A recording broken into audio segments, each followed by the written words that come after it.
Time. At 6:43 p.m. Eastern Daylight Time, a severe thunderstorm was located over Pyman. This storm was stationary.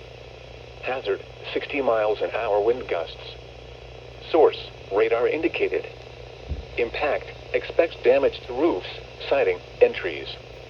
Locations impacted include Estill, Ferman, Scotia, Highland, Robertsville, Tarboro, Garnet, Grays, Gillisonville, and Lena.